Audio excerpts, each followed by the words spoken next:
Hello, everyone. It's me, Gary, back on CUPPA CHAT here on Panto Archive once again. And today I'm bringing you a very special guest because it's a good old friend of mine. So, friend, introduce yourself.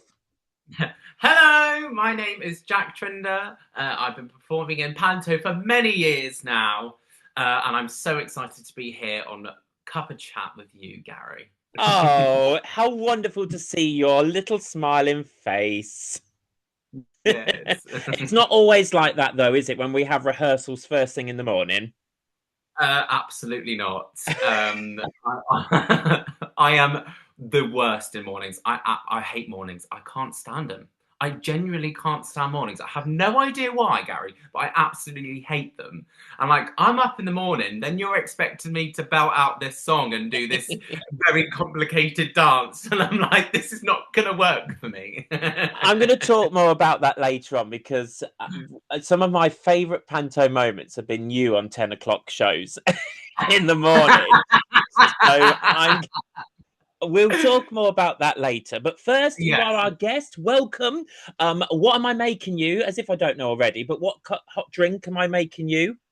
I like a nice strong cup of tea with a splash of milk and 3 sugars, Gary. 3 sugars. Oh, I wouldn't have gone that many Three. sugars. I think you used to I add an know. extra one then when we used to get you tea. Maybe. I've got you I try and get a special cup out as well when I Oh, have a guest, and the closest thing because I thought I had a castle cup, but clearly I've never nicked one from there. So oh someone made no. me this lovely Annie one, which has got Castle Theatre Oh, on it. Because oh the my last God, time that's I amazing. know, last time I saw you, I was harking on all Christmas about we're going to do Annie. So Yeah. we've then done it and someone made me that. So I thought that'd be a nice little link up for you there. Well, Jack, Amazing. welcome to Cup of Chat. For anyone who doesn't know who you are, you're absolutely stupid and you've missed out on this lovely, lovely man. Tell us where it all started in the world of Panto for you. Do you know what? In the world of Panto, it all started off, which comes to my end point in a minute. But I used to go to Panto as a very small child. It was a family tradition. My nan and granddad used to take all the grandkids to go watch the Panto in Basingstoke at the Anvil. Mm. That was our home venue. We always used to go every single year. And actually, the first ever Panto I ever watched, Gary, was Peter Pan, Oh, and which is so strange because ever since I saw that, I just got absolutely obsessed with the world of Panto, and like especially Peter Pan. Like I was like, oh, I always want to be him. Um, but yeah, so it started off there, and then I sort of went into the performing industry as well. And I did my first panto, which was Sleeping Beauty, with a company called. Am I allowed to say companies? yeah, of course you can. Say you Oh, like. Give it a plug, love. yes, with a company called Pumpkin Pantos. Mm. So I did Sleeping Beauty with them, and it's a small panto, and they're a really great company to work for. And it sort of taught me everything because, like, I know you watch panto and stuff like that, but you don't actually understand the rules, the routines, the Mm. traditions and stuff like that until you actually do it. Yeah. And when I first did it, and then I was taught all this stuff, and it just felt so natural to me. I can't explain it. It just felt so natural, and the acting felt so natural as well. And I just thought, do you know what? I really love this. Mm. It's something that I want to do every single year. Um, yeah, and it just brings joy to my face. But yeah, so I started off with Sleeping Beauty, then I went to Jack and the Beanstalk, then I went. I did adult panto. I've played Ursula in the adult panto. I also did swing in adult panto. I went up to Aberdeen and played one of the Ugly Sisters. So I've done a full range of roles Mm. and stuff like that. Most recently, I was with you doing Peter and Peter Pan, which was my dream role, which I've got. Oh, hey, up, he's gone. Come on, show us. I've got this. Oh, And actually, it's really cool because it tells you of all the different characters that are in it, oh. and it's in the shape of Peter Pan. And it's on my wall, and it forever stays up there. Oh, that's Um, wonderful. And one of the reasons, Jack, I apart from I just wanted to have a chat with you, if I'm completely honest, but one of the reasons why I wanted you here today is because you have done a bit of everything. So, we yeah, talked to a lot of people on these cuppa chats, and they've always played the comic, they've always played the dame, right, they've always played right. the princess, whoever, there's or at least they've maybe just changed from one character to the other. But you've done a nice mixture of them all. I have indeed.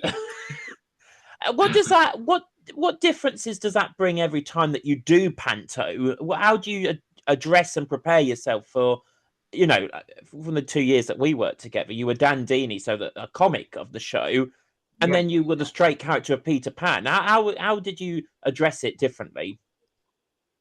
I think every single show that I've done, it's always been a brand new experience for me. Mm, Um, and I think it's really hard because you're trying to you're trying to embody them characteristics, think about funny things that you can add in, stuff like that, with the comic. And then when you sort of switch over to, that sort of the straight role of, the lead of the show, or the prince or whoever, mm, it's such a massive difference. But me personally, the way I portray the character is always like to keep that cheeky chappy in there. mm. So no matter what I do throughout the Dame, throughout um, the baddie, throughout everything, I always like to think, can we add a little bit of Jack in there? Do you know what I mean? Add a little bit of that cheekiness. So I like to keep that similar in everything. But I think it's just more of like, looking at the character, looking at the description, looking at the script, how am I going to portray this? Yeah. But yeah, I love doing it always. It's so fun, and it's so nice for me. It's really, really nice to have that massive contrast from, being the baddie to being the lead of the show, or being the comic and stuff like that, making people laugh. It's my favorite thing. And And actually, I say sorry. no, go on. You go. Carry on, love. Carry on. Um, to lead on, I think for me, that's why I love Panto so much, because there is such a massive contrast, and every single character on that stage leaves a different impression on the audience as well. And that's one of the main things why I love Panto. Yes. Yeah, Sorry. I Carry on. totally agree with that. It is a joy, and it's always the thing that we talk about most here on Copper Chat is if we didn't have all those pieces of that puzzle, we wouldn't have what Oh, the art form that we love today. Let's just absolutely not. let's just look back a little bit. We're gonna look back down memory lane a little bit of your time Okay. as Dandini for a little moment. Because Yes. I Okay. know you love him, and the audiences loved him as well. For anyone who didn't get to Oh, see the show, because again, this goes around to all the country, and some people are like Gary, Jack, you're just having a little chin wag between friends, which is fine. But anyone who hasn't seen it, tell us about how no. your Dandini was, because he was a little bit different than maybe others have played Dandini. Yes, I would say he was very different. And do you know what? I actually wanted to put more of a modern twist on him, in my head. And I read the script and I thought, as all scripts are, they can be a little weirdly written and stuff like that. And sometimes it can be a bit outdated. And I thought, how do I bring this character to life? How can I lift this character from the page, and change him, and put a bit of a crazy twist. And I thought, you know, my persona and stuff like that in general life, I would say I'm quite camp. Um, Would you love? I don't believe it. to say the least. And I thought, you know what? I'd love to be a really camp Dandini. And it really worked with the script and what was written down. And I just thought, oh, this is perfect. Do you know what I mean? And I'll tell you what, Dandini has to be one of the most favourite characters I've ever played in my whole entire life. Yeah, Um, he's great. He's great. It's, you know what? He felt like me. It felt like just me on stage. And obviously Martin, the director, was just sort of telling me, go further, just take it absolutely ridiculous. Do whatever you want. And then I was like, okay, fine. Leading uh, to your probably people's moments that always talk to me about is you falling over that bridge and breaking oh, the set. Now we've all been to yeah. pantos where we are think something's gone wrong and so on, but actually it's a lot of Mm, safety stuff, isn't it, that goes, especially when you're playing the comics and so on, the comic characters. yeah, There's a lot of yeah, safety stuff that goes with it. But talk us how that actually came about, that moment. yeah. Well, the way I entered was across the bridge, and we had our first sort of like opening night, and I was sort of near it, um, and then Martin pulled us aside and said, "Look, just give it a go, try falling off that bridge and uh, and stuff like that." So I thought, okay, that's fine. I'll see if I can work it out. Anyway, I had like a little bit of rehearsal and it was fine. And then it got to the actual show, and I thought, right, okay, let's just go for it. Let's just go wild and go for it. And like you have that adrenaline and stuff like that whilst you're in front of an audience. So I thought, okay, let's just go for it. Anyway, I did it, but I must have got my foot stuck or something on the bridge, but I fell off and then pulled the entire bridge like over. And I was like, oh my goodness. And I thought it was in that moment I genuinely thought I broke the set. And then do you know what? It just stuck. And then every time I did it, I could not break the set. It was so fun. But yeah, it just sort of came about, and I think it just got more and more ridiculous. And actually, it's so funny because after every single show, I always had someone come up to me and be like, "Oh, I can't believe you broke the set. What are they going to do? What are they going to do?" And I'm thinking, this happens every night. But isn't that wonderful that, because I say it's been what, 2 years now with since those moments happened, Yeah. and it's still the thing that, and a bit like the boat when we did Peter Pan this year. Oh, I was there the day you fell out the boat. But isn't it wonderful that we can bring those happy memories, even Yes. they've really rehearsed and they've made sure they're safe most Yeah, of the time. absolutely. I do Yes. remember the first time when you broke that set and we were standing in the wings and going, "Oh my goodness, he's actually broke the set." I know. There was almost a show stop. Ellie, who was the stage manager at the time, like nearly had to do a full-on show stop because she thought I genuinely fell off and broke the set and was hurt down there. It was so funny. It is great Um, though, and then those moments are the things that people remember. Do you like to try and add something like that into every panto that you've done? Absolutely, 100%. I think that this is where the magical theatre is most at its play in Panto, because Mm. it's at Christmas time. It's family traditions, like what I grew up with. It's family tradition in most people. People go, they want to have a laugh, they want to have a great time. It's fun for all, and I feel like this is where the magical theatre is most alive in Yeah, pantomime, yeah, because I it's totally it's agree. it's installing them amazing childhood memories, like what was done to me. The magical theatre, the magic of Peter Pan, who I actually thought could fly when I was Mm. younger. That installed in me for life, Mm. um, which then sort of to go on and then play him. It felt like such an honour to my little childhood self to then install these amazing memories Yeah, to the people of Wellingborough. and I'm sure, because again, if people haven't seen ours, they're like, "What are you talking about?" But in ours, you did fly, obviously, Yes. which most Yes. Peter Pans do, but there's obviously some versions that don't. But you did fly in our version, and I'm not sure if you ever took much notice, because I know that you maybe weren't the biggest fan of the flying by the end, but Yes. every time that you jumped off and flew, I was always being a bit sneaky and looking through the set at the audience, and you could just see the kids, as you say, having that magical moment of, oh my goodness, he actually can fly this character. You know, it's not just a cartoon anymore. No, Did you ever get to see those reactions and things when you're 30 and foot in the air or whatever?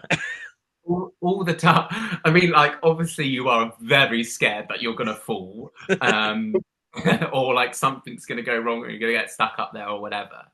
Um, but yes, I did, and actually, it's really weird. But every time, it's funny you say that moment. Every time I took that step, the tingles in my body, Gary, the tingles that ran through my body to be like, this is actually so magical. Even I'm like convinced, you know, I'm not actually on wires, I'm actually flying. Do you know what I mean? Um, and like, I think for me, like going back is because I saw it as a kid and I know how it feels to see that person fly for the first time, and you're like, oh my God, to be actually doing it and actually, you know, to perform it to people, it's so magical as well, and it's such a massive nostalgia moment as well. So every time for them, however many shows we did, I can't even remember now because there was so many. Every single time I did it, the tingles just ran through my body, and I thought, this is it. Yeah, it This was a is a dream wonderful come moment true. because we had yourself, Wendy, and the kids, which is quite rare to be flying as well. Yeah, Um, yeah, very, I mean, very, chaos very. backstage. We were all we were all like, "This is you're singing a lovely duet in the sky." But tell it for anyone who doesn't. No, no, don't laugh because we know how many times we did it in the I think it took us what, nearly 12 hours to try and get out of the nursery into rehearsal. It was great It's fun, but I do ridiculous. have flashbacks to that day every so often. Tell for anyone who's never worked in theatre before, what's the process of flying? What did you have to do? So first of all, we have to go into flight school. So what we did is we brung all the John and Michaels in, the kids that were playing John and Michael. We also brought all the Tinkerbells in as well because we had kids playing Tinkerbell as well. And then myself and Wendy, and we all went into flight school. So it was like a whole day of flight school, basically. Mm. And what happened is we all sat down in the auditorium. We had a safety talk because obviously when flying in a theatre, there's so much risk to that. There's so many health and safety things that you have to go through, so many things you have to sign as well. Mm. You know, it's such a big deal, and especially having kids flying.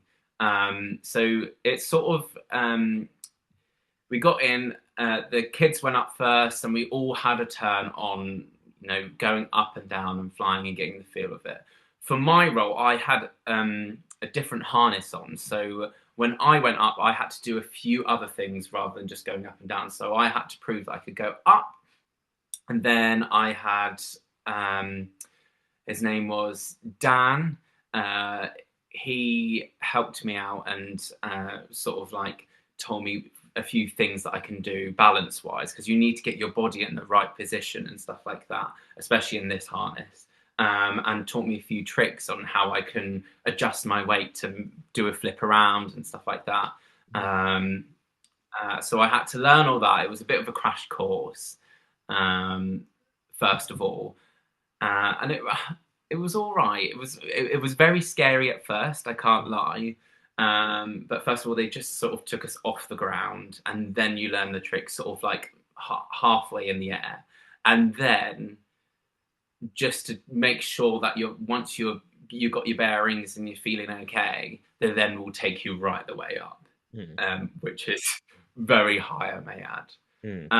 But you know what? It's such a cool experience. It was so fun, and then you know you have your flight choreography. So first of all, before anyone gets in the theatre, before any sets put out, before you know any sort of tech is done, you have your flight rehearsal first, and it's choreographing the different flights and how it's going to work, and how then we introduce set and how it's going to work with the set and stuff like that. So it's a long day. It's a really long day. and you were there as well for the day. I went. Um, I'll admit, I went off and did a radio interview because it was oh, taking so long, and came oh, back. But yeah, you were probably that's where none the you went. wiser that I disappeared. No, no, I was too busy in the air. Yeah, Um, but you saw the end half of the day, and that yeah. was tricky, And as and people say. it was wonderful though. The hard work at the time, you're like, oh, for goodness sake, can we just? Yeah, Which I'm sure again, lots of different companies who do Peter Pan or have only flying in their show yeah. probably think, is this really worth it? But you can't, especially Peter Pan. You can't do Peter Pan without flying, really, if you've got the No, facilities no, to. absolutely, And it yeah. was then worth it in the end. That I'll go back to what I said Oh, when we good. first started talking about your 10 a.m. flying shows. So your first thing is you flying through the window and then belting this song out. I used to love, ladies and gentlemen, boys and girls, and everyone else, seeing Jack's face at, oh, I don't know, about 5 to 10. We've just had beginners and the sheer look of, I don't want to fly this morning and saying, Peter Pan. It's one of my favorite moments ever every morning.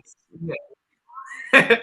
um, to try and keep this PG, the way the harness sits on you is ever so slightly uncomfortable. Um, it's in a particular place that is very uncomfortable, especially if you're doing 3 shows per day. Mm. Plus, you've had 3 shows the day before that as well. Um, it starts to really rub against the skin. Anyway, I like we said, I'm not a morning person at all. So I've dragged myself out of bed. I've done my warm up and stuff like that. Fine. But nothing can quite prepare you to fly at 10 a.m. in the morning whilst belting out at the top of my lungs a song. And do you know what? I will say it is so hard um, to it's so hard to sing in the morning as it is anyway. But when you're flying and you're suspended in the air, you have nothing to sort of ground yourself on. Mm. It's like especially if you're going to try and belt out a song, it's so hard to belt out a song at Yeah. 10 a.m. in the morning whilst you're midway in the air, being yanked up by a poor person at the side of the stage. But yeah, no, look, we got through it. We got We through did. it. And we loved it. There was some mishaps with the placement of the harness, I will say, but we got through it. It's fine. Yeah, and it was good fun. Jack, tell everyone. Well, I know obviously, but again, tell everyone else what you've been up to the rest of the year when it's not Panto, because you've been abroad, haven't you? I have indeed. I've actually just come back from China.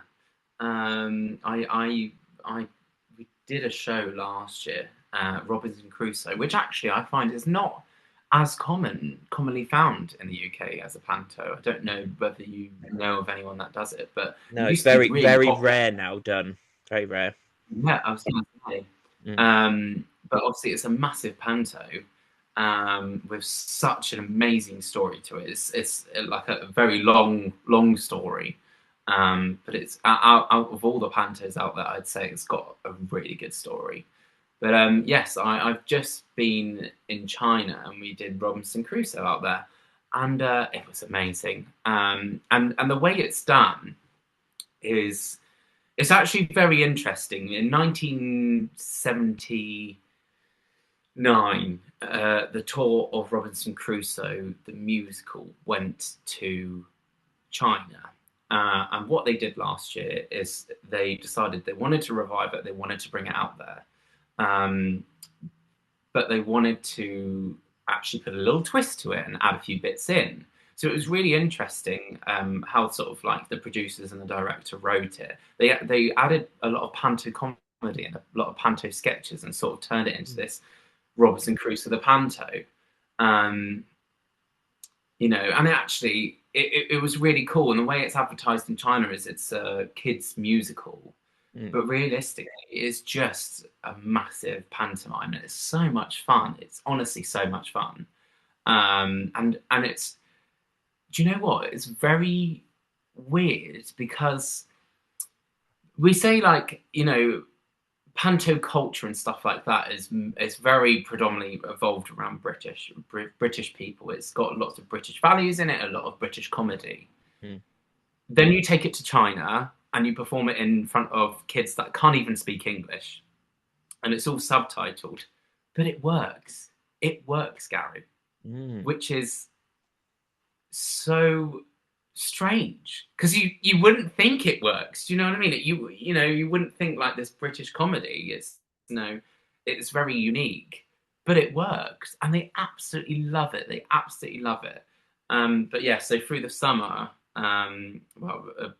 over the summer sort of time, for 3 months, I'm usually in China or somewhere else doing Well, that panto was or going to be whatever. my So next I'm question, Jack. Is how does it go down? Because, as you say, you've just nailed it on the head. Really, was panto is such a British yeah, thing, and I didn't yeah. realize. I kind of ish guessed because I didn't know you could speak Mandarin or anything. But I didn't. It was in English as well. Do you know what I mean? It Yeah, is yeah. So the whole show is all in English. Everything's in amazing. English, but it's just subtitled at the top of the stage. So they've got, Mm. like, this massive sort of screen, and it's all translated into Mandarin and stuff like that. But yeah, like, it's so surprising because it is well received, and it's that, that audience participation and stuff like that. At first, when you start the show, we started the show off on a massive audience participation. Like, we go, aye, aye, crew, and the audience needs to go, aye, aye, Robbie. Mm. So trying to get them to do that, one of the first things, um, it was it was a challenge. I can't lie, it's a challenge. But once they start to get the hang of it, they then understand it a little bit more.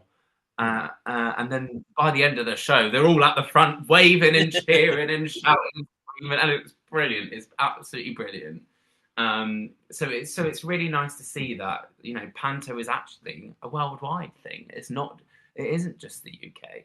Yeah, and And do you it think is. do you think it will lead the way to more pantos going out there? I know they're not strictly calling them panto, but do you think it will open up to more children's stories with the panto elements in it, or do you think it's just a special with the Robinson Crusoe? um, no, I think it definitely has opportunity to put more there, 100%, Mm.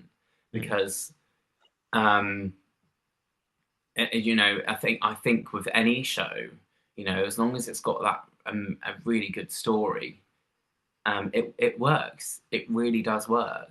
Mm. Um, and they absolutely love it. And I personally would love to see panto spread across the world because I think it's such an amazing thing. Yeah. And I think everyone should experience panto. Yeah, I totally agree, and most of us watching agrees as well. Jack, tell us where anyone who has got a dream, maybe to be in one of these shows, pantomimes. Again, you've got the joy of playing all these characters as such. What is your advice for those young people or older people that maybe want to get into the industry? And don't say don't do Yeah. it. No, no, no, no. 100% do it. I mean, you might regret it when you're doing them 10 a.m. shows. Um, but no, I tell you now, I think, you know, the way I started and the way I got into Panto was I started off small. I started off with a very small company. Um, and I grew and grew from there. I think, you know, if you have the money and the resources, go to drama school. Do your training and stuff like that. Um, but my advice would be, if you're wanting to be in panto, you need to understand panto, and you need to understand that there are traditions, there are certain rules to panto, um, and what panto is, and you need to do your research and stuff like that. Do your research on the different routines there are, because it's always going to be the story, but the routines are different. Every time I've done a different panto, I've always done a new routine, or stuff like that. So I think really research, understand panto, and then from there have a look online. There's always job postings online about doing panto. I always look online, make sure I keep my eyes open for any new panto stuff. If you're a member of Spotlight as well, a lot of panto castings go out on Spotlight, so it's always good to keep your eye open on different casting platforms. Yeah. And if you're Yes. if you're a kid as well, obviously those casting opportunities normally come from the theatre. So if you've got a local theatre, the Yeah, Juve and so on. absolutely. 100%. Like I said, social media. I keep an eye on all social medias. I know for the Castle Theatre, they are one of the pantos that have a junior chorus as well. So if you wanted to get involved in panto, make sure you check out the Castle Theatre's Instagram and stuff like that for different panto castings. Yeah, there's lots of brilliant things. Jack, we've nearly come to the end of our cuppa chat, but we've got a new game that we're playing with all of our guests this series. I'm going to call it series. We're English. It's called This or That. So we're going to chuck you some quick fire this or that. Jack's getting closer and closer to the screen. You can't see it, but it's making me laugh. So we want you just to answer. Excited, sorry. I know. Look, he's excited. Right, let's go. Ice cream or sweeties in a panto interval? Sweeties. Oh, interesting. You're one of the first people to say sweeties. Flashing lights or program? Program. I'm not going to say it because I say it every time, but no one said a flashing light. Christmas Eve shows or Boxing Day shows? Christmas Eve shows, definitely. Yeah, I love a Christmas Eve show. Would you rather enter from stage right or stage left? Oh, good question. Depends on where your dressing room is. Sorry, I'm dyslexic, so I've got to think about this. Stage left, because I'm quite liking being the baddie at the minute. Oh, very nice. Which then brings us on to the next thing. So it's probably answered. Would you rather play a goodie or a baddie? Baddie, 100%. Baddie all the way. Boo! Act 1 or Act 2 in a panto? Which is better? No, Act 2. You know what made me laugh? Act 2. Two. Is that you're going to say 1 or 2? Loud audiences or quiet audiences? Loud. Yeah. Loud. Here's the main question. Here it comes. 10 a.m. shows or 6 p.m. shows? 6 p.m. Unless it's on the last day and we all want to go home. Yeah. Fair. Tea or coffee? Coffee. Oh, interesting. I didn't think you were going to say that. But I don't like hot coffee. I like iced coffee only. Oh yeah. Oh, a good Bewitched. There's a little plug for our coffee shop back at home. Wellingborough. There you go. We've got a drive-through now, Jack. It's very exciting. Anyway, I know. Cinderella or Peter Pan? Peter Pan. There you go. I knew you were going to say that one.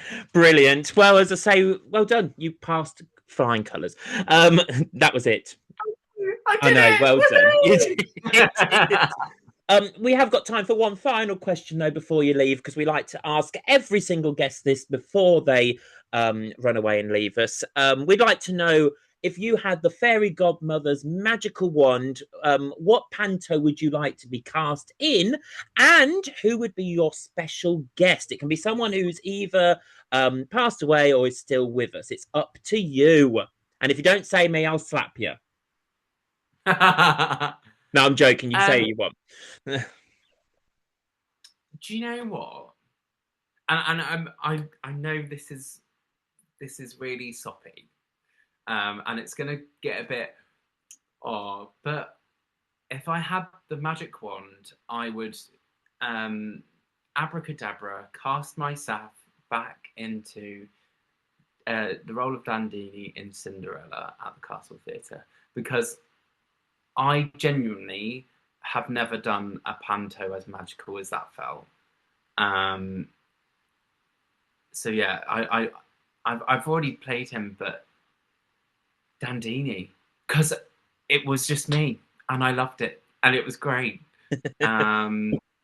Would you like to bring a guest star in? You can have an extra guest star, a celebrity. Ooh, I can have an extra star. I'd really like to work with Bonnie. She's ginger. Bonnie, what's her name? Bonnie Langford. That's the one. Yeah, she's going to be in Paddington, I think, but she has done panto in the past. Yeah. Oh, I might have just made that up, but I'm sure that she's in the new Paddington in London. Oh, okay. Interesting. But yeah, I'd love to work with her. And I feel like being like a really good mother-son duo. Do you know what I mean? She could be Dandini's mother. Yes! There you go. We could do a whole story about Dandini. It's perfect. Right. I'm going to get writing it and we're going to put it out next year. Dandini the Panto. There we go. Jack, I can't thank you enough for having a good old cuppa chat with us. What's next for you? Just quickly tell everyone what's coming next for you. Do you know what, Gary? I'm stepping out of tradition. I'm unfortunately not doing panto this Christmas, but this year I've decided to do adult panto in January instead. Nice. I'm moving over to the dark side, so I'm going to be appearing in Jack Office Beanstalk down in Bournemouth, and it's performing from the 20th of January till something of February. I don't know.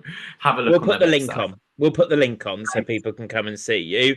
Oh, that's going to be good fun. You'll be brilliant at that. Jack, thank you so much once again. Thank you. And yeah, keep up with those adult panto listings as well on the Panto archive. We'll put the link just below, and then you can see Jack in his I can't say it because you know what I mean. Get on there. Right. See you later, Brooks. Bye. Bye.